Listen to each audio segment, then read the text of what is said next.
Hi everyone, my Selvan Sharma. मैं आपका welcome करता हूँ टी ट्यूटर्स में। तो आज हम करने वाले हैं काफ़ी अमेजिंग से चैप्टर जो है मेटल्स एंड नॉन मेटल्स।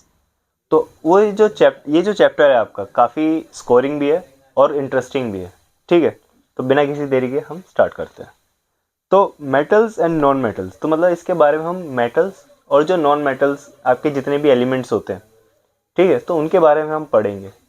मतलब कुछ ऐसे मेटल्स होते हैं जिनकी प्रॉपर्टीज़ होती हैं अलग अलग, और आपके नॉन मेटल्स होते हैं जिनको हम डिस्टिंग्विश करते हैं कि कौन सा मेटल है और कौन सा नॉन मेटल। ठीक है। और अगर हम बात करें कि इनकी कुछ केमिकल प्रॉपर्टीज़ भी होती हैं जिनके हम हेल्प से काफ़ी अपने आजकल डेली लाइफ की चीज़ें जो हैं हम यूज़ करते हैं उनको। ठीक है, तो उसके बाद हम काफ़ी सारी चीज़ें कवर अप कर लेंगे। तो ये जो आपका चैप्टर है इसका आज हम पूरा एक वन शॉट जो है आज हम कंप्लीट कर लेंगे। ठीक है, तो बिना किसी देरी के अब स्टार्ट करते हैं। तो फर्स्ट ऑफ ऑल आपका जो है मेटल्स एंड नॉन मेटल्स। तो इनको हमने जो एलिमेंट्स हैं हमारे, इनको हमने दो कैटेगरीज में डिवाइड कर रखा है, जो है हमारे मेटल्स और सेकंड है आपके नॉन मेटल्स। ठीक है, तो मेटल्स आपके जैसे आयरन, जिंक, कॉपर और एल्यूमिनियम, ये सब आपके जो है मेटल्स होते हैं। अगर हम बात करें नॉन मेटल्स की, तो उसमें आपका आ जाता है क्लोरीन, नाइट्रोजन, हाइड्रोजन और भी बहुत सारी आपके नोबल गैसेस जैसे आर्गन, हीलियम और भी बहुत सारे एलिमेंट्स जो होते हैं आपके क्या होते हैं, नॉन मेटल्स। ठीक है, तो हम बात कर सकते हैं इनकी फिजिकल प्रॉपर्टीज़ की। फर्स्ट ऑफ ऑल तो मतलब हम इनको कैसे हम डिस्टिंग्विश करा जा सकता है इन्हें। तो अगर हम फिजिकल स्टेट की बात करें, तो फिजिकल स्टेट में जो हमारे मेटल्स होते हैं वो जनरली सॉलिड होते हैं, और इसमें भी एक एक्सेप्शन है बच्चों। तो यहाँ पे जो आपका मरकरी और गैलियम है वो केवल आपका रूम टेम्परेचर पे एक ऐसा लौता एलिमेंट्स हैं ये दोनों जो आपके लिक्विड होते हैं। ठीक है, जो मरकरी आपको तो पता ही होगा, जो आप आजकल तो खैर आपके इलेक्ट्रॉनिक वाले जो हैं वो आते हैं थर्मामीटर्स, बट हमारे टाइम पे जो हैं आपके मरकरी वाले थर्मामीटर्स यूज़ होते हैं। ठीक है, और ऐसे ही आपका गैलियम है। ये दोनों क्या हैं आपके एक एक्सेप्शन है, मतलब एक्सेप्शन, ये मेटल्स तो हैं बट ये लिक्विड के आपकी जो स्टेट होती है लिक्विड स्टेट में प्रेजेंट होते हैं। ठीक है, अगर हम बात करें नॉन मेटल्स की, तो नॉन मेटल्स में आपकी जनरली जो होते हैं वो एग्जिस्ट करते हैं या तो सॉलिड में या फिर गैसेज में। एक इसमें भी एक्सेप्शन है बच्चों, वो है आपका नॉन मेटल्स। ठीक है, ये आपका नॉन मेटल्स में क्या है, ब्रोमीन करके एक एलिमेंट है आपका। ठीक है, जिसको हम Br2 करके इस फॉर्म में ये प्रेजेंट रहता है। तो ये एक लिक्विड होता है, रूम टेम्परेचर पे ये लिक्विड में प्रेजेंट होता है। अगर आपसे क्वेश्चंस में पूछा जाए कि which of these is at room temperature, तो आप क्या क्या रख सकते हैं, मरकरी, आपका गैलियम और आपका थर्ड कौन सा है, ब्रोमीन। ठीक है, तो नेक्स्ट हम बात करते हैं मेल्टिंग एंड बॉइलिंग पॉइंट की। तो मेटल्स जो होते हैं उनके पास जनरली उनका मेल्टिंग पॉइंट जो होता है और बॉइलिंग पॉइंट वो हाई होता है। ठीक है, इसमें भी आपके एक्सेप्शंस है। एक्सेप्शंस बच्चों आपको याद करने पड़ेंगे, इन्हीं से आपसे जो है क्वेश्चंस पूछे जाते हैं कि कौन सा आपका एलिमेंट है जो बॉइलिंग, जो आपका जो जिनका बॉइलिंग पॉइंट जो है लो होता है, उसमें आपको गैलियम, मरकरी ये सब आपको दे देंगे, तो आपको कंफ्यूज नहीं होना है। ठीक है, अब बात करें हम आपके नॉन मेटल्स की, तो नॉन मेटल्स जो होता है आपके ज़्यादातर उनका मेल्टिंग और बॉइलिंग पॉइंट जो होता है वो जनरली काफ़ी लो होता है। बट यहाँ पे भी एक्सेप्शंस है बच्चों। यहाँ पे आपके जो कार्बन के कुछ कंपाउंड है, तो कार्बन के कुछ कंपाउंड है जैसे आपके डायमंड है या ग्रेफाइट, ये दोनों जो होते हैं इनका मेल्टिंग और बॉइलिंग पॉइंट हाई होता है काफ़ी। ठीक है, और डायमंड जो आपको पता है काफ़ी हार्डेस्ट मटेरियल है आपके पूरी अर्थ का। ठीक है, जबकि वो एक नॉन मेटल है। अब बात करते हैं हम डेंसिटीज की। तो डेंसिटी जो होती है आपकी वो जनरली हाई होती है मेटल्स में और नॉन मेटल्स में लो होती है। अब मिलिएबिलिटी जो होती है आपकी, मिलिएबिलिटी मतलब जो आपकी जो आपके मेटल्स हैं उनको हम कन्वर्ट कर सकते हैं थिन शीट्स में। ठीक है, तो जो आप मतलब नोटबुक्स जो आप पेपर पलट रहे हो अपना, तो ये जो आपके इतनी पतली हम शीट्स जो है मेटल्स के हम बना सकते हैं। ठीक है, तो कन्वर्टिंग द मेटल्स या एलिमेंट्स इनटू थिन शीट्स, उसी को हम क्या कहते हैं, मिलिएबिलिटी। और डक्टिलिटी जो होती है आपकी वो होती है जो आप आपके घर में इलेक्ट्रिसिटी में जो वायर्स होती है ना, ये इलेक्ट्रिकल वायर्स, तो इनमें मेटल्स जनरली यूज होते हैं। क्यों होते हैं? क्योंकि इनको हम वायर्स की फॉर्म में ड्रॉ कर सकते हैं। ठीक है, अगर आपको एक फन फैक्ट बता देते हैं, जो आपका गोल्ड होता है, तो गोल्ड की अगर हम 1 ग्राम गोल्ड की बात करें तो 1 ग्राम गोल्ड हम अराउंड 2 किलोमीटर लंबी वायर हम उसकी बना सकते हैं। ठीक है, लेकिन बस ये उसको यूज़ इसलिए नहीं करा जाता कि हमारी हालत ख़राब हो जाएगी अगर हम उसी का यूज़ करने लगे। बहुत ही ज़्यादा हमारी, एक तो एक्सपेंसिव है, एक्सपेंसिव इसीलिए क्योंकि वो रेयर मेटल्स में से आता है। ठीक है, तो इसी वजह से हम गोल्ड जो है उसका यूज़ कम करते हैं और कॉपर का जो है ज़्यादा करते हैं। ठीक है, अब बात करते हैं वापस से मिलेबिलिटी और डक्टिलिटी की। तो जो आपके मेटल्स शो करते हैं और आपके नॉन मेटल्स जो हैं शो नहीं करते हैं। ठीक है, अब बात कर ली जाए हम इलेक्ट्रिकल और थर्मल कंडक्टिविटी की। इसका मतलब है कि इलेक्ट्रिसिटी मेटल्स के थ्रू पास आउट कर जाती है या फिर नहीं करती। तो इसका आंसर है यस, कर जाती है। ये आपके गुड कंडक्टर्स ऑफ आपके इलेक्ट्रिसिटी और हीट के होते हैं। और जो आपके नॉन मेटल्स होते हैं वो जनरली जो होते हैं पुअर कंडक्टर्स होते हैं, हीट और इलेक्ट्रिसिटी दोनों के। अब बात करें लस्टीरियस। लस्टीरियस मतलब जो आपके ज्वेलरीज होते हैं ना, काफ़ी मतलब शाइनी सी, बिल्कुल चमक मार रहे होते हैं, है ना, तो वो आपके मेटल्स शो करते हैं। ठीक है, लेकिन जो नॉन मेटल्स होते हैं आपके, वो लस्टीरियस नहीं होते हैं बच्चों। जैसे आपका हम बात करें ब्रोमीन, आपके और भी बहुत सारे आपके हैं जैसे कार्बन, ये सब जो हैं आपके लस्टीरियस नहीं होते हैं। इसमें भी एक एक्सेप्शन है बच्चों, जो है आपका आयोडीन। आयोडीन जो होता है आपका लस्टीरियस होता है। ठीक है, वाइट शाइन देता है वो। चलो अब बात करते हैं सोनोरस साउंड की। सोनोरस मतलब ये नहीं कि सोना है बच्चों, मतलब इसका मतलब है कि जो आपने कभी सुनी होगी ना बेल साउंड, जैसे अभी मैं कुछ भी हिट करूंगा, अगर ये नॉन मेटल है, इसको मैं जैसे ही हिट करूंगा तो एक आपको एक काफ़ी अजीब सी साउंड दे रही होगी।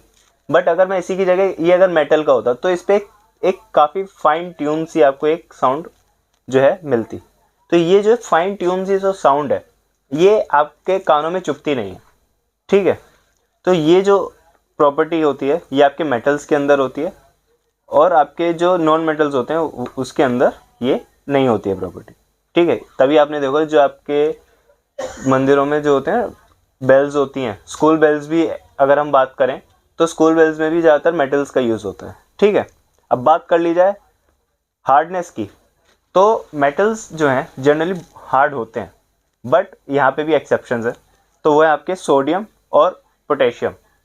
तो ये जो दोनों आपके एलिमेंट हैं ये काफ़ी ज़्यादा सॉफ्ट होते हैं, मतलब इनफैक्ट इतने सॉफ्ट होते हैं कि आप इन्हें नाइफ से कट कर सकते हैं। ठीक है, और उसके साथ साथ ही काफ़ी रिएक्टिव भी होते हैं। ठीक है, और अगर हम बात करें आपके नॉन मेटल्स की, तो नॉन मेटल्स में जनरली ज़्यादातर गैसेज ही होती हैं। तो आपके जनरली जो हैं आपकी हार्डनेस नहीं होती है उनके अंदर। बट यहाँ पे भी एक एक्सेप्शन है बच्चों, जो है आपका डायमंड। ठीक है, जो डायमंड है आपका वो हार्डेस्ट मटेरियल है। ठीक है, तो चलो आगे बढ़ते हैं। तो ये तो रही बात हमारी फिजिकल प्रॉपर्टीज़ की। ठीक है, तो ये तो बात रही आपकी फिजिकल प्रॉपर्टीज़ की। अब हम बात करेंगे यहाँ पे केमिकल प्रॉपर्टीज़ की। तो केमिकल प्रॉपर्टीज़ में हम बात करेंगे कि मेटल्स कैसे रिएक्ट करते हैं हमारे इन्वायरमेंट में और नॉन मेटल्स कैसे रिएक्ट करते हैं। अगर हम फर्स्ट बात करें मेटल्स की, अगर क्या होगा, हम अगर मेटल को एयर के अंदर बर्न कर दें तो एयर के अंदर जो ऑक्सीजन प्रेजेंट है तो वो रिएक्ट कर जाएगी आपकी मेटल्स के साथ। ठीक है, तो और फॉर्म क्या करेगी, वो मेटल ऑक्साइड को एक फॉर्म करेगी। ठीक है, तो यहाँ पे कुछ आपको ये जर्नल फॉर्मूला है आपका, जैसे मेटल और ऑक्सीजन जब रिएक्ट करेंगे साथ में तो किसका फॉर्मेशन होगा, मेटल ऑक्साइड का। ठीक है, जैसे आपका कॉपर और ऑक्सीजन के साथ जो रिएक्शन हो रही है तो क्या बन रहा है, कॉपर ऑक्साइड का। ठीक है, और यहाँ पे जो आप +2 देख रहे हैं बच्चों, तो ये जो है इसकी चार्ज की बात कर रहा है, मतलब इसने 2 इलेक्ट्रॉन्स जो हैं शेयर करें आपस में, तभी ये जो है CuO बन गया। ठीक है, नेक्स्ट जो है आपका एल्यूमिनियम। एल्यूमिनियम जो है जब ऑक्सीजन के साथ रिएक्ट करता है तो एल्यूमिनियम ऑक्साइड बनाता है, जो है आपका Al2O3। ठीक है,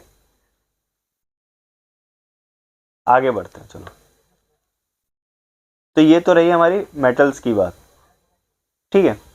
अब मेटल्स में भी कुछ ऐसे मेटल्स होते हैं जो आपके मेटल ऑक्साइड जब फॉर्म करते हैं तो ये या तो कुछ बेसिक प्रॉपर्टी शो करते हैं या एसिडिक प्रॉपर्टी शो करते हैं। एसिड एंड बेसिस में मैं आपको क्लियर कर चुका हूँ। तो अब आगे इस चीज़ के लिए हम देखते हैं कि जो एसिडिक प्रॉपर्टी शो करते हैं और बेसिक प्रॉपर्टी दोनों शो करते हैं जो, उनको हम क्या कहते हैं, एम्फोथेरिक ऑक्साइड्स। ये आपसे 2 मार्क्स में या फिर 3 मार्क्स में आपसे क्वेश्चंस पूछे जा सकते हैं कि व्हाट आर एम्फोथेरिक ऑक्साइड्स। तो वो आपके सिंपली वो ऑक्साइड्स होते हैं जो एसिडिक और बेसिक दोनों प्रॉपर्टी जो है शो करते हैं, ठीक है। और इसके कुछ एग्जांपल्स हैं आपके, जैसे एल्यूमिनियम हो गया आपको और जिंक हो गया, एल्यूमिनियम और जिंक, ठीक है। और कुछ आपके मेटल ऑक्साइड जो होते हैं जनरली वो इनसॉल्युबल होते हैं वाटर के अंदर, ठीक है। लेकिन कुछ आपके ऐसे होते हैं जो अल्कलाई फॉर्म कर देते हैं। डेट मीन्स आपका अल्कलाई मतलब एक आपका बेस जो है सॉल्युबल बेस, उसको फॉर्म कर देते हैं, जैसे आपका होता है सोडियम हाइड्रोक्साइड, ठीक है। अब बात करते हैं हम नॉन मेटल्स की। तो नॉन मेटल्स जब ऑक्सीजन के साथ रिएक्ट करते हैं तो वो नॉन मेटल ऑक्साइड बनाएंगे, ठीक है। जैसे आपका कार्बन ऑक्सीजन के साथ जब रिएक्ट करेगा तो कार्बन डाइऑक्साइड बनाएगा, है ना। ऐसे सल्फर और ऑक्सीजन जब रिएक्ट करेंगे तो सल्फर डाइऑक्साइड बनाएंगे, ठीक है। तो ये भी आपके जो है फॉर्म करते हैं एसिडिक ऑक्साइड्स। जो नॉन मेटल ऑक्साइड्स हैं उनको हम क्या बोल सकते हैं, एसिडिक ऑक्साइड्स, क्योंकि ये एसिडिक प्रॉपर्टीज जो हैं वो शो करते हैं, ठीक है। अब जैसे आप एक एग्जांपल देख सकते हैं, जैसे SO2 है और वाटर के साथ जैसे इसको रिएक्ट कराया है तो हमें एक एसिड फॉर्म मिल गया है H2SO3, ठीक है। अब नेक्स्ट हम देखते हैं कि आपके जो वाटर है वो कैसे रिएक्ट करता है मेटल्स और नॉन मेटल्स के साथ, ठीक है।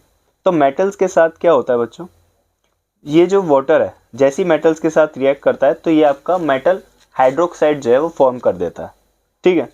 और उसके साथ साथ H2 गैस भी ये लिबरेट करता है। ये चीज़ आपको ध्यान रखनी पड़ेगी कि आपको साइड प्रोडक्ट जो है वो क्या मिल रहा है। जैसे यहाँ पर जो है आपका हाइड्रोजन गैस रिलीज हो रही है, बट यहाँ पे अगर हम नॉन मेटल्स की बात करें तो नॉन मेटल्स का क्या होता है कि वो इलेक्ट्रॉन देते ही नहीं है, ठीक है। मतलब वो सोचते हैं कि इलेक्ट्रॉन्स हम क्यों दें, मतलब, और उसके साथ साथ हमें इलेक्ट्रॉन्स जो है हाइड्रोजन को देने हैं, मतलब जो कि सबसे छोटा एलिमेंट है हमारे पूरी पीरियोडिक टेबल का। तो जब हाइड्रोजन को वही नहीं मिलेंगे इलेक्ट्रॉन्स तो क्या वो H2 गैस बनेगी, नहीं बनेगी। तो इसी की वजह से जो है जो आपके नॉन मेटल्स हैं वो आपके वाटर के साथ रिएक्ट नहीं करते, ठीक है। चलो आगे बढ़ते हैं। अब बात आती है हमारी रिएक्शन विद डाइल्यूट एसिड्स के साथ। अब सीधी सी चीज़ है, मेटल और एसिड जब बनते हैं, मेटल और एसिड जब साथ में आपके रिएक्ट्स करते हैं तो ये क्या बनते हैं, मेटल सॉल्ट बनाते हैं, ठीक है। और उसके साथ साथ ये हाइड्रोजन गैस भी रिलीज करते हैं, ठीक है। अब बात करते हैं हम HCl की। जैसे तो HCl और Mg के साथ जैसी रिएक्शन होती है तो ये एक सॉल्ट फॉर्म हो रहा है तुम्हारा MgCl2, ठीक है। और उसके साथ साथ H2 गैस भी लिबरेट हो रही है। ऐसी आपका सल्फ्यूरिक एसिड और नाइट्रिक एसिड के साथ भी हो रहा है, ठीक है। बस यहाँ पे जो है आपका एक केस देख लेते हैं कि जो नाइट्रिक एसिड है HNO3 जो है वहाँ पे आपकी H2 गैस जो है लिबरेट नहीं होती है, डिस्प्लेस नहीं होती है। क्यों, उसका रीज़न है कि जो आपका HNO3 है वो आपका काफ़ी ज़्यादा स्ट्रॉन्ग ऑक्सीडाइजिंग एजेंट है, ठीक है। चलो आगे बढ़ते हैं। तो आगे अगर हम देखें नॉन मेटल्स को, तो नॉन मेटल्स जो हैं वो रिएक्ट ही नहीं करते हैं, ठीक है। मतलब एसिड को वो भगा के कह रहे हैं कि भैया हमें तुम्हारे साथ रिएक्ट ही नहीं करना है। उसका सिंपल सा रीज़न यही है कि वो H2 gas sorry H2 gas जो है वो रिलीज नहीं करता है, ठीक है। चलो यहाँ पे आगे बढ़ते हैं। लेकिन एक एक्सेप्शन देख लेते हैं यहाँ पे, जैसे आपका मैंगनीज है। मैंगनीज जो है आपका जब HNO3 के साथ रिएक्ट कर रहा है तो ये आपका मैंगनीज नाइट्रेट बना रहा है, ठीक है। तो यहाँ पे आपका जो है H2 गैस यहाँ पे रिलीज हो रही, ठीक है। ये केवल आपका ओनली केस है बच्चों जिसमें आपका HNO3, खुद देखो यहाँ पे HNO3 जो कि स्ट्रॉन्ग ऑक्सीडाइजिंग एजेंट है, उसके बावजूद ये H2 गैस जो है लिबरेट कर रहा है, ठीक है। तो ये आपको याद रखने पड़ेंगे ये चीज़ें। अब नेक्स्ट हम बात करते हैं रिएक्शन विद सॉल्ट सॉल्यूशन। अब देखो, हमने यहाँ पे ऑक्साइड के साथ रिएक्शन करा दी, उसके बाद हमने वाटर के साथ रिएक्ट करा, अब हम बना रहे हैं सॉल्ट के साथ रिएक्शन, ठीक है। उससे पहले थोड़ा सा हम चीज़ों को पढ़ते हैं, ठीक है।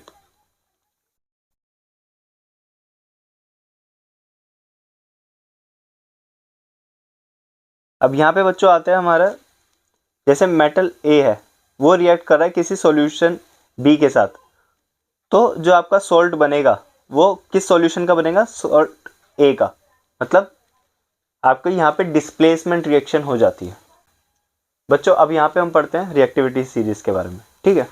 तो रिएक्टिविटी सीरीज का मतलब है कि जो आपकी सीरीज है, यहाँ पे एलिमेंट्स दे रखे हैं मोस्ट रिएक्टिव और लीस्ट रिएक्टिव एलिमेंट्स की। मतलब यहाँ पे जो एलिमेंट्स हैं सबसे टॉप पे अगर आप देखोगे, जैसे आपको पोटेशियम सोडियम, तो वो क्या है आपके सबसे ज़्यादा रिएक्टिव करने वाले, कि वो मतलब होता है ना कुछ आपके क्लास में लड़ाकू बच्चे, कि हाँ कुछ भी कांड हो जाए लेकिन वो सबसे पहले आगे मिलेंगे कि हाँ भाई फ्री का टाइम है हमें तो लड़ना है।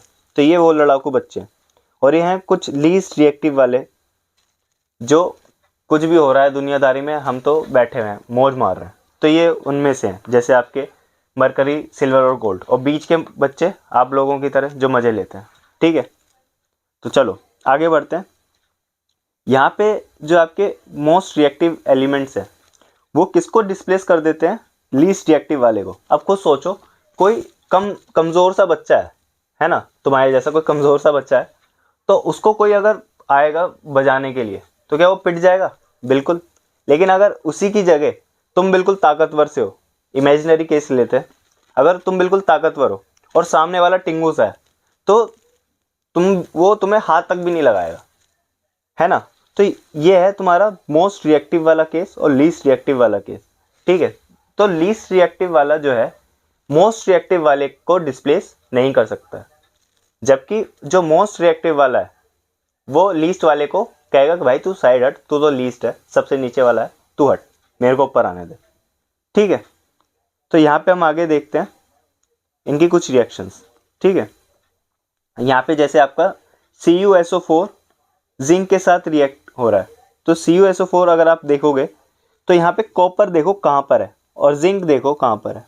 तो जिंक क्या कहेगा, भाई तू तो बहुत नीचे है, तू हट, मेरे को आने दे, मुझे रिएक्शन करने दे। तो ऐसे ही होता है, कॉपर भी बेचारा चुपचाप साइड हो जाता है। तो यहाँ पे आपका जिंक सल्फेट बन जाता है और कॉपर जो है आपका सॉलिड फॉर्म में मिल जाता है आपको, ठीक है। अब नेक्स्ट हम बात कर रहे हैं नॉन मेटल्स की। तो नॉन मेटल्स जो हैं आपके जब रिएक्ट करते हैं तो उनके साथ भी सेम चीज़ होती है। जैसे NaBr जब Cl2 के साथ रिएक्ट करेगा तो आपको NaCl और Br2 मिल जाएगा। यहाँ पे देखते हैं हम Cl, देखो आप जो Cl है आपका यहाँ पे इसमें शो नहीं कर रहा है, लेकिन जो Cl होता है आपका वो ज़्यादा रिएक्टिव होता है Br के कंपैरिजन में, ठीक है। तो इस वजह से जो है Cl आपका डिस्प्लेस कर देता है, ठीक है। अब आगे बढ़ते हैं। अब यहाँ पे हम बात करते हैं रिएक्शन की क्लोरीन के साथ। तो जो मेटल हैं आपके जब वो क्लोरीन के साथ रिएक्ट करते हैं तो वो मेटल क्लोराइड बनाएंगे, ठीक है, जो आपका एक आयोनिक बॉन्ड होगा, ठीक है। तो यहाँ पे जैसे हम Na और Cl को जैसे ही मिलाएंगे तो आपका NaCl जो है आपका फॉर्म बन जाएगा, जो कि एक सोल्ट है आपका। नॉन मेटल क्लोराइड के साथ जैसे आप फॉर्म करते हैं तो वो क्या बनाते हैं, कोवेलेंट बॉन्ड। ये चीज़ आपको ध्यान रखना है बच्चों कि नॉन मेटल जो है आपके वो कोवेलेंट बॉन्ड बनाएंगे और जो आपके मेटल वाले हैं वो आपके कौन सा बॉन्ड बनाएंगे, आयोनिक बॉन्ड्स, ठीक है। अभी आयोनिक बॉन्ड्स के बारे में भी हम पढ़ेंगे, ठीक है। तो यहाँ पे जो कोवेलेंट बॉन्ड है आपका H2 और Cl2 के बीच में, तो ये आपको HCl बन जाएगा जो कि एक एसिड है, ठीक है। अब यहाँ पे हमें आयोनिक बॉन्ड के बारे में बात करी गई है, तो पहले आयोनिक बॉन्ड के बारे में पढ़ते हैं, ठीक है। यहाँ पे आयोनिक बॉन्ड क्या होता है, अगर हम बात करें आयोनिक बॉन्ड की, तो आयोनिक बॉन्ड जो है आपका यहाँ पे जैसे मान लेते हैं H+ है, ठीक है, और उसके साथ साथ आपका NO3 माइनस। तो आप यहाँ पर देख सकते हैं ये जो आपका चार्जेस है ना, तो ये चार्जेस के साथ जब वो रिएक्शन होती है, यहाँ पे चलो H प्लस की जगह कुछ और ले लेते हैं अभी, ठीक है, यहाँ पे हम ले लेते हैं Ag को ले लेते हैं, ठीक है। तो यहाँ पे आपका जो है 2 प्लस, तो यहाँ पे आपका जो है क्या फॉर्म होगा, AgNO3 का होल 12, ठीक है, 3 का होल 12, ठीक है। अब ऐसे एक और एग्जांपल लेते हैं यहाँ पे हम, जैसे हम ले लेते हैं Na का प्लस Cl2 का। अब यहाँ पे अगर हम बात करें तो इसके पास क्या टेंडेंसी होती है बच्चों, इलेक्ट्रॉन को लेने की, और Na प्लस जो है आपका मेटल, उसकी क्या है टेंडेंसी, इलेक्ट्रॉन्स देने की। अब जब लेने वाला भी तैयार है और देने वाला भी तैयार है, ठीक है, इलेक्ट्रॉन्स जब लेने वाला भी तैयार है और देने वाला भी तैयार है, तो इस केस में क्या होगा, आपका सॉल्ट फॉर्मेशन हो जाएगी। और ये जो आपका बॉन्ड बनाएंगे, ये कौन सा बॉन्ड होगा, आपका आयोनिक बॉन्ड, ठीक है बच्चों। क्यों होगा, क्योंकि यहाँ पे Na के पास जो है पॉजिटिव चार्ज है और क्लोरीन के पास क्या है, नेगेटिव चार्ज, ठीक है। चलो आगे बढ़ते हैं। अब आगे हम रिएक्शन देखें अगर, तो वो है आपकी हाइड्रोजन के साथ हम रिएक्शन कराते हैं। तो मेटल्स जो हैं आपके, जब हाइड्रोजन के साथ रिएक्ट करते हैं तो वो क्या बनाते हैं, मेटल हाइड्राइड, ठीक है। तो ये रिएक्शन केवल जो आपके ज़्यादा रिएक्टिव वाले होते हैं, जिनको चुल होती है कि हाँ हमें तो रिएक्शन करनी ही करनी है, जैसे आपके सोडियम हो गए, पोटेशियम हो गए, कैल्शियम, मैग्नीशियम, ये सारे जो एलिमेंट्स हैं ये आपके जो हैं मेटल हाइड्राइड बनाते हैं, ठीक है। हम सोडियम का एग्जांपल लेके देखते हैं, जैसे Na और H2 जब आपका रिएक्ट करते हैं तो आपको क्या बनता है, 2NaH, ठीक है बच्चों। आगे देखते हैं हम नॉन मेटल्स जो हैं जब रिएक्ट करते हैं हाइड्रोजन के साथ तो वो क्या फॉर्म करते हैं, हाइड्राइड्स, ठीक है। अब यहाँ पे जैसे H2 और आपका सल्फर जब दोनों रिएक्ट कर रहे हैं तो क्या बना रहे हैं, H2S, ठीक है। तो अब यहाँ पे हम बात करते हैं कुछ प्रॉपर्टीज़ की जो है आपके आयोनिक कंपाउंड्स की, ठीक है। तो आयोनिक कंपाउंड्स फॉर्म जो होते हैं आपके, उनका मेन पर्पस क्या होता है, मतलब वो इतने हम उसको इम्पोर्टेंस क्यों देते हैं, तो उसका कुछ पॉइंट्स हैं। फर्स्ट है आपके उसके फिजिकल नेचर की। फिजिकल नेचर मतलब कि वो सॉलिड और हार्ड होते हैं due to strong force of attraction. मतलब जो आपका सॉल्यूशन, जो आपका कंपाउंड बनता है, जो आपका सॉलिड कंपाउंड जो बनता है, वो काफ़ी ज़्यादा टाइटली पैक्ड होते हैं, मतलब उन कंपाउंड्स के बीच में काफ़ी ज़्यादा फोर्स ऑफ अट्रैक्शन होता है। जैसे हम बात करें NaCl की, तो इनमें Na और Cl दोनों का जो फोर्स ऑफ अट्रैक्शन है वो काफ़ी ज़्यादा है, ठीक है, जिससे अपने आप को काफ़ी स्टेबल बना देते हैं, ठीक है। सेकंड अगर हम बात करें इनके मेल्टिंग एंड बॉइलिंग पॉइंट की, आप खुद सोचो, जो बॉन्ड ही बहुत ज़्यादा स्ट्रॉन्ग है तो क्या उसको तोड़ना आसान होगा, नहीं होगा। तो इसी वजह से इनका मेल्टिंग और बॉइलिंग पॉइंट जो है वो काफ़ी हाई होता है, ठीक है। तो इसमें हमें हाई होता है तो हमें काफ़ी ज़्यादा हीट एनर्जी जो है हमें ज़रूरत होगी उसको, जिससे हम आयनिक कंपाउंड्स का जो है बॉन्ड उनको हम तोड़ सकें। तो अब नेक्स्ट हम बात करते हैं सोल्यूबिलिटी की। तो जो सोल्यूबिलिटी की हम बात करें तो ये आपके जो है सोल्यूबल होते हैं वाटर में, लेकिन इनसोल्यूबल होते हैं आपके केरोसिन और पेट्रोल में, ठीक है। तो ये आपके सोल्यूबल होते हैं तो इसका मतलब ये आपके आयंस में भी टूट सकते हैं। अब आयनिक कंपाउंड है तो ऑफ कोर्स आयंस में तो टूटेंगे। अब जब आयंस में टूटते हैं तो हमने एसिड्स एंड बेस में पढ़ा था कि जो आपके एलिमेंट्स, ये जो आपके आयंस है, ये मोल्टन स्टेट में या फिर एक्वस स्टेट में इलेक्ट्रिसिटी जनरेट करने लग जाते हैं, ठीक है। तो यहाँ पे जो है ये आपको कंडक्शन करते हैं किसका, इलेक्ट्रिसिटी का, ठीक है। यहाँ पे एक चीज़ जो है ध्यान रखना कि आयनिक कंपाउंड्स सॉलिड स्टेट में इलेक्ट्रिसिटी जनरेट नहीं कर सकते हैं। क्यों नहीं कर सकते हैं बच्चों, क्योंकि उनका बॉन्ड जो होता है काफ़ी ज़्यादा स्ट्रॉन्ग होता है, तो जब वो खुद आयंस की फॉर्म में ही नहीं है तो क्या वो इलेक्ट्रिसिटी जनरेट कर सकते हैं? बिल्कुल नहीं। लेकिन अगर हम उनको मोल्टन स्टेट में ले आए तो वो आपके जो है आयंस में टूट जाएंगे और जिससे इलेक्ट्रिसिटी जनरेट हो सकती है। अब यहाँ पे रीज़न देख लीजिए, ions can not move due to rigid solid structure, ionic compounds conduct electricity in molten state. ठीक है, अब यहाँ पे एक और रीज़न है आपका, ions can move freely since the electrostatic force of attraction between the opposite charge ions are overcome due to heat. वो आपके घूम सकते हैं अगर उनकी जो फोर्स ऑफ अट्रैक्शन है, जितना फोर्स उन पर लग रहा है उनको जोड़ने में, उससे ज़्यादा एनर्जी हम उसको दे दें उसको तोड़ने के लिए। ठीक है, अब नेक्स्ट हम बात करते हैं आपके इलेक्ट्रॉन डॉट स्ट्रक्चर की। ठीक है, हम इसी का एग्जांपल ले लेते हैं। ठीक है, जैसे Na है तो सोडियम के पास एक इलेक्ट्रॉन जो है ज़्यादा होता है। ठीक है, और Cl जो होता है उसके पास एक इलेक्ट्रॉन जो होता है कम होता है ना। तो ये क्या करता है, दानवीर इंसान बनके इसको एक इलेक्ट्रॉन दे देता है। ठीक है, और क्लोरीन बेशर्मों की तरह ले भी लेता है क्योंकि उसको अपना ऑक्टेट कंप्लीट करना है। ठीक है, अब यहाँ पर अगर आप देखोगे तो क्लोरीन के पास पॉजिटिव चार्ज आ जाएगा और सोडियम के पास पॉजिटिव चार्ज आ जाएगा और क्लोरीन के पास क्या आ जाएगा, नेगेटिव चार्ज। ठीक है, तो यही पॉजिटिव और नेगेटिव चार्ज जो आपके अनलाइक चार्जेस हैं वो आपस में क्या करते हैं, फोर्स ऑफ अट्रैक्शन बना लेते हैं। ठीक है, तो इसी के साथ ये दोनों जो हैं आपके NaCl का फॉर्मेशन कर देते हैं। ठीक है, आई होप आप सभी को क्लियर हो रहा होगा। अगर आपको कोई भी डाउट होता है तो आप कमेंट सेक्शन में अपना डाउट भेज सकते हैं। ठीक है, नेक्स्ट हम बात करने जा रहे हैं, काफ़ी ज़्यादा इंपॉर्टेंट चीज़ है जो है आपके ओर्स। ठीक है,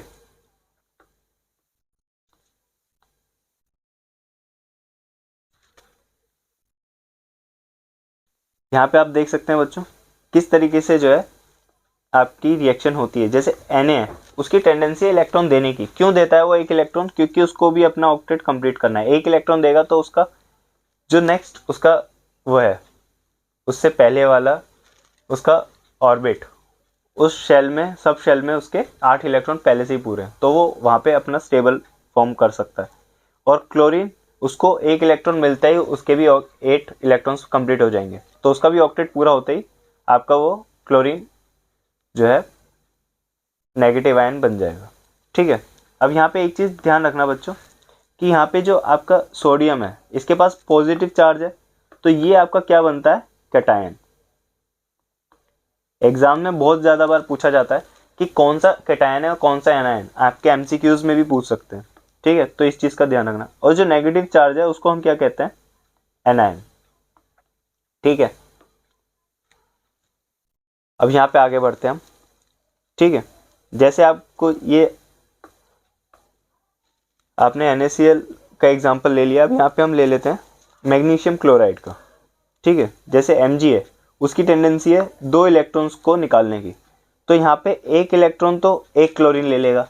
अब दूसरा इलेक्ट्रॉन जो है जो उसने डोनेट करा है तो वो भी आपका एक और क्लोरीन आएगा। यहाँ पे देखो एक क्लोरीन तो आ गया और दूसरा क्लोरीन भी कहेगा भाई इलेक्ट्रॉन है फ्री का, ले लेते हैं बिल्कुल, तो वो भी आपका आके MgCl2 का फॉर्मेशन कर देता है, MgCl2। ठीक है, तो चलो आगे बढ़ते हैं। यहाँ पे अब बात करते हैं अकरेंस ऑफ मेटल्स की, मतलब ये हमें कैसे जो है मेटल्स मिलते हैं। ठीक है, तो उससे पहले मैं आपको एक चीज़ बता देता हूँ, ये जो आपकी रिएक्टिविटी सीरीज़ है ये काफ़ी ज़्यादा इंपॉर्टेंट है। इसको मतलब बिल्कुल बहुत ही मार्क करके रख लो। ठीक है, और अगर याद करने में प्रॉब्लम आ रही है तो एक ट्रिक बता देते हैं जिससे ये याद हो जाएगी। ठीक है, तो साथ बोलते हैं, जैसे करीना ने कार मांगी ऑल्टो जेन फरारी, फिर है क्यों मिली सिल्वर ऑडी। ठीक है, मतलब एक बार फिर से बोलते हैं उसे, करीना ने कार मांगी ऑल्टो जेन फरारी, फिर है क्यों मिली सिल्वर ऑडी। यहाँ पे सिल्वर मतलब आपका ये है, ठीक है, एजी को हम उसका सिंबल है Ag, ठीक है, लेकिन उसके जो नेम है उसका है सिल्वर। लेकिन अगर हम बात करें, यहाँ पे मिली बोला है मैंने, तो मिली जो है आपका मरकरी है, ठीक है, M से मरकरी, ये आपको इस वजह से ध्यान रखना पड़ेगा, ठीक है। तो ये आपकी जो है ये रिएक्टिविटी सीरीज इस तरीके से आप चाहो तो याद कर सकते हो। अगर आपने अपनी भी कोई ट्रिक बना रखी होगी तो कमेंट सेक्शन में डालना मत भूलना, ठीक है। चलो आगे बढ़ते हैं। तो यहाँ पे हम बात करते हैं अकरेंस ऑफ मेटल्स, ठीक है। तो यहाँ पे फर्स्ट जो आपके एक्सट्रैक्शंस हैं वो कैसे करे जाते हैं मेटल्स की। तो जो हमारी क्रस्ट होती है अर्थ की, तो उसमें हमें मिनरल्स भी मिलते हैं, ऐसे एलिमेंट्स भी मिलते हैं जो अर्थ की क्रस्ट पे नेचुरली मिलते हैं हमें, और आपके प्योर फॉर्म में होते हैं, ठीक है। और कुछ हमें ऐसे ओर्स भी मिलते हैं जो आपके ऐसे minerals that contain very high percentage of a particular metal, and these metals can be extracted economically on a large scale, जैसे बॉक्साइट और जो आपका एल्यूमिनियम का फॉर्म करता है, जैसे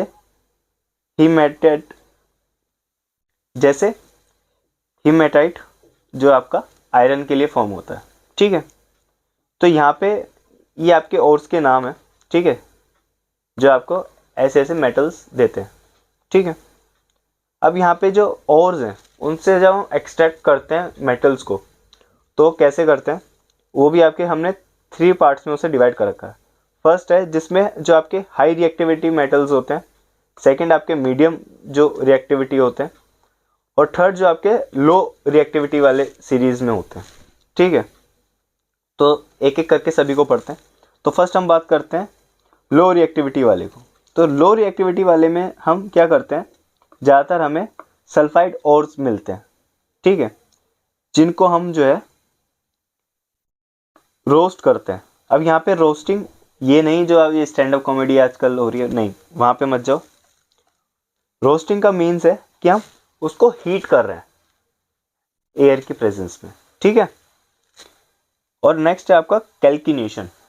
ये दोनों चीज़ें आपको याद रखनी होंगी बच्चों। यहाँ पे 2 चीज़ें हैं, जैसे आपका कैल्किनेशन और रोस्टिंग। पहले कैल्किनेशन समझते हैं। कैल्किनेशन जो है आपका, it is done for carbonate ores, heating of ores in absence of oxygen, CO2 gas is released and carbon and metal oxide is obtained. मतलब ZnCO2 जो है आपका, जैसे हम उसको फर्दर हीट करते हैं तो हमें ZnO मतलब मेटल ऑक्साइड हमें मिल जाता है, और आपकी कार्बन डाइऑक्साइड गैस जो है वो रिलीज हो जाती है, ठीक है। अब उसी के साथ अगर हम बात करें रोस्टिंग की, तो रोस्टिंग में हमें कौन सा और के लिए होता है रोस्टिंग, वो आपका होता है सल्फाइड और के साथ। तो हम यहाँ पे करते हैं heating of sulphur in presence of oxygen, sulphur dioxide gas is released and metal oxide obtained. तो यहाँ पे दोनों में अंतर समझो। जो कैल्किनेशन आपका है वहाँ पे आपका कार्बोनेट आयन बन रहा है, लेकिन रोस्टिंग में आपका कौन सा आयन है, सल्फाइड आयन, सल्फाइड और, ठीक है। दोनों को ही हम कन्वर्ट किस में कर रहे हैं, मेटल ऑक्साइड में, बट प्रोसेस अलग अलग है। यहाँ पे हम सल्फाइड ओर्स को कन्वर्ट कर रहे हैं, और यहाँ पर हम किसको कर रहे हैं, कार्बोनेट ओर्स को। अब दोनों चीज़ों में ये भी पूछा जा सकता है कि कौन सा आपका एब्सेंस ऑफ ऑक्सीजन में होता है, कौन सा प्रेजेंस ऑफ ऑक्सीजन में। तो ये चीज़ इंपॉर्टेंट है, आपको ध्यान रखनी होगी कि रोस्टिंग जो है आपकी वो प्रेजेंस ऑफ ऑक्सीजन में होती है, लेकिन जो कैल्किनेशन प्रोसेस है वो आपका एब्सेंस ऑफ ऑक्सीजन में होगा, ठीक है। तो चलो आगे बढ़ते हैं। तो यहाँ पे आपका जो मेटल है लो रिएक्टिविटी सीरीज के, जैसे Cu हो गया आपका, आपकी सिल्वर हो गया, ठीक है। तो ये आपके क्या होते हैं, सल्फाइड ओर्स हैं, हमें इस फॉर्म में मिलते हैं सल्फाइड ओर्स की। तो इसको हम फर्दर रोस्ट करते हैं, ठीक है, जिससे हमें मेटल ऑक्साइड जो है मिलता है। अब यहाँ पे मेटल ऑक्साइड जब मिलता है तो हम उसका जैसे रिडक्शन कराते हैं तो हमें मेटल्स मिल जाता है, ठीक है। और ये मेटल होता है, इसके अंदर भी थोड़ी बहुत इम्प्योरिटीज़ होती हैं, तो इसको भी है ना, जो मेटल इम्प्योरिटीज़ हैं इसको भी हम रिफाइन कर लेते हैं, जिससे हम प्योर मेटल जो है मिल सके हम, ठीक है। अब यहाँ पे हम बात करते हैं मीडियम रिएक्टिविटी सीरीज की, ठीक है। तो मीडियम रिएक्टिविटीज़ में आपके कौन कौन आते हैं, जैसे जिंक, आयरन और आपकी लेड। ठीक है, तो यहाँ पे इसके भी दो चीज़ें होती हैं, जैसे आपका सल्फाइड ओर्स हैं और आपका कौन सा है, कार्बोनेट ओर्स। तो सल्फाइड ओर्स जो होते हैं आपके, वो केवल और केवल आपके लो रिएक्टिविटीज ही दिखाते हैं। लेकिन अगर हम बात करें मीडियम रिएक्टिविटी वालों की, जो आपके जिंक वगैरह हैं, तो वो आपके कैल्किनेशन वाले प्रोसेस और आपके सल्फाइड वाले दोनों से ही हो सकते हैं, क्योंकि वो आपके कार्बोनेट और सल्फाइड और दोनों में ही प्रेजेंट रहते हैं। ठीक है, तो यहाँ पे हम, अगर हमारे पास कार्बोनेट और है तो उसको हम absence of heat, absence of oxygen के साथ हम रिएक्ट करेंगे। लेकिन रोस्टिंग होगा तो रोस्टिंग में हम प्रेजेंस ऑफ ऑक्सीजन के साथ करेंगे। तो यहाँ पे सिंपल सी चीज़ है, हमें सबसे पहले क्या करना है, जो और है हमें पहले बताना है कि कौन सा और है। पता चल गया कि सल्फाइड है या फिर कैल्किन आपका कार्बोनेट और है, तो इन दोनों में से हमें पता जैसे ही चलेगा तो उसके बाद हम नेक्स्ट प्रोसेस क्या होगा, मेटल ऑक्साइड का फॉर्मेशन करना। ठीक है, अब जैसे ही हमारा मेटल ऑक्साइड हमें पता चल जाएगा, तो मेटल ऑक्साइड का पता करने के बाद ही हम उसको रिडक्शन के प्रोसेस के लिए हम भेज देंगे। ठीक है, और जैसे ही हम रिडक्शन के प्रोसेस के लिए भेज देते हैं तो उसके बाद हम जो है एक प्योर मेटल को पाते हैं। ठीक है, जिसको अगर बाई चांस हमें प्योर मेटल भी नहीं मिलता है तो उसको हम रिफाइन करके उसकी इम्प्योरिटीज़ को भी हम हटा सकते हैं। ठीक है, ये तो रही आपकी मीडियम रिएक्टिविटी वाली बात। अब लेकिन अगर हम बात करें हाई रिएक्टिविटी जो वाले जो मेटल्स होते हैं, तो उनको हम अलग प्रोसेस से हम जो है एक्सट्रैक्ट करते हैं। जैसे आपका है इलेक्ट्रोलाइसिस ऑफ मोल्टन ओर, मतलब हम इनको इलेक्ट्रिसिटी जनरेट करके हम इसको आयंस की फॉर्म में तोड़ देते हैं, जिससे ये आपका जो है एक तरफ प्योर मेटल एक्सट्रैक्ट हो जाता है। ठीक है, अब यहाँ पे कुछ हम इसके रिएक्शंस भी देख लेते हैं। जैसे आप ये देख लीजिए, यहाँ पे आपको दे भी रखें कि कौन कौन से जो है आपके इलेक्ट्रोलाइसिस के थ्रू होते हैं, कौन से आपके रिडक्शन के प्रोसेस के थ्रू होते हैं और कौन से आपके नेटिव स्टेट में प्रेजेंट होते हैं। ठीक है, तो यहाँ पे जैसे लो रिएक्टिविटी सीरीज है आपकी, तो उसमें क्या आपके मरकरी सल्फाइड है। अब यहाँ पे खुद देखिए, आपका ये जो है आपका सल्फेट और है, तो यहाँ पे ऑक्सीजन की प्रेजेंट में इसको हीट करके हमने करा, और यहाँ पे ऑक्सीजन की प्रेजेंट में जब हमें ऑक्साइड मिल गया तो इसको हमने फर्दर रिडक्शन का प्रोसेस हमने स्टार्ट कर दिया। अगर हम बात करें हमारे कॉपर की, तो कॉपर जो है आपका, एक आपका सल्फाइड और है और एक आपका कार्बोनेट और है। तो इन, अगर हम बात करें सल्फेट की, हम बात करें अगर कॉपर की, तो कॉपर जो है आपका वो आपके सल्फेट और की फॉर्म में रहता है। ठीक है, तो यहाँ पे ऑक्सीजन के साथ जैसे वो रिएक्ट करता है, तो वो ऑक्सीजन के साथ रिएक्ट करते ही आपको कॉपर ऑक्साइड मिल जाता है, और उसके बाद हम उसको फर्दर रिडक्शन के प्रोसेस के लिए हम भेज देते हैं। ठीक है, ये चीज़ आपको ध्यान रखनी होगी कि सल्फाइड और है तो आपका SO2 गैस रिलीज होगी, और आपका अगर कार्बोनेट और है तो उसमें आपकी कार्बन डाइऑक्साइड गैस रिलीज होगी। तो आपको गैसेस का भी ध्यान रखना है। अगर हम बात करें मिडल रिएक्टिविटी सीरीज की, तो मिडल रिएक्टिविटी सीरीज जो है आपकी, उसमें जैसे आपका जिंक सल्फेट है, ठीक है, तो उसको हम हीट करेंगे ऑक्सीजन की प्रेजेंट में। अगर वो हमारा कार्बोनेट और की फॉर्म में है तो उसको हम फर्दर नॉर्मल प्रोसेस की तरह हीट कर देंगे विदाउट एनी ऑक्सीजन। ये चीज़ आपको ध्यान रखनी होगी। ठीक है, तो उसके बाद हमारा जैसे ही हमें ऑक्सीजन ऑक्साइड हमें मिल जाएगा तो उसके बाद हम क्या करेंगे, इसको रिडक्शन कर देंगे इसका। ठीक है, अब नेक्स्ट हम बात करते हैं आपके जो टॉप वाले होते हैं ना, जो आपके सबसे ज़्यादा मोस्ट रिएक्टिविटी सीरीज के एलिमेंट्स होते हैं, तो उनको हम कैसे जो है एक्सट्रैक्ट करते हैं। यहाँ पे आप देख सकते हैं, यहाँ पे इस प्रोसेस के थ्रू जो है आपके जो है आपकी मेटल्स हम निकाल सकते हैं। ठीक है, तो ये जो है आपका फुल इलेक्ट्रिसिटी की हेल्प से हम जो है मेटल्स को हम निकाल सकते हैं। कैसे मेटल्स, जैसे आपके सोडियम हो गए, पोटेशियम हो गए, मैग्नीशियम हो गया, आपके कैल्शियम हो गए, ये सारे मेटल्स जो हैं हम इनको निकाल सकते हैं। ठीक है, अब यहाँ पे हमें खुद देख सकते हैं कि यहाँ पे जिस तरीके से है रिएक्ट हो रही है, 2 रोड को लगा दिए, इलेक्ट्रिसिटी पास कराई है ना। और उसके बाद यहाँ पे जो है आपका ये जो सॉल्यूशन है ये किसका है, कॉपर सल्फेट का, CuSO4, ठीक है। और यहाँ पे जो इम्प्योरिटीज़ है वो क्या है, एनोड मड, मतलब एनोड क्या है, उसके वो इलेक्ट्रॉन दे रहा है ना, तो यहाँ से जो है इम्प्योरिटीज़ नीचे सेटल डाउन हो रही, ठीक है। तो ये थी आपकी चीज़। लास्ट चीज़ आपकी कोरोजन। कोरोजन का मतलब केवल रस्टिंग ही नहीं होता, मतलब उसका है कि वो आपके एयर के साथ रिएक्ट कर जाती है, ठीक है। अगर हम बात करें तो यहाँ पे सिल्वर जो है आपका, सिल्वर आपका ब्लैक हो जाता है जब वो एयर के साथ रिएक्ट करता है, ठीक है। अब एयर में इसका मतलब ये नहीं कि वो ऑक्सीजन के साथ ही रिएक्ट करेगा, सिल्वर जो है वो सल्फर के साथ रिएक्ट करता है और हमें बनाता है एक कंपाउंड सिल्वर सल्फाइड, ठीक है। यहाँ पे देखिए, silver articles become black after some time when exposed to air. This is because it reacts with sulfur in the air to form a coating of silver sulfide. Next अगर हम बात करें copper की, तो कॉपर जो है react करता है एयर में कार्बन डाइऑक्साइड के साथ, ठीक है। और ये क्या किस चीज़ का फॉर्म करता है, वो करता है कॉपर कार्बोनेट, ठीक है।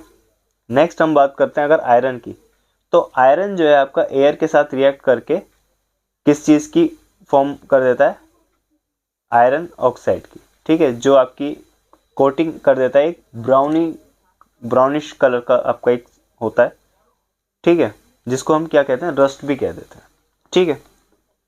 तो इसी के साथ आपका जो चैप्टर है वो यहाँ पे बस एंड ही होने वाला है, ठीक है। लास्ट हमारा टॉपिक जो बचा है वो है प्रिवेंशन ऑफ कोरोजन, ठीक है, हम इसे कैसे बचा सकते हैं, ठीक है।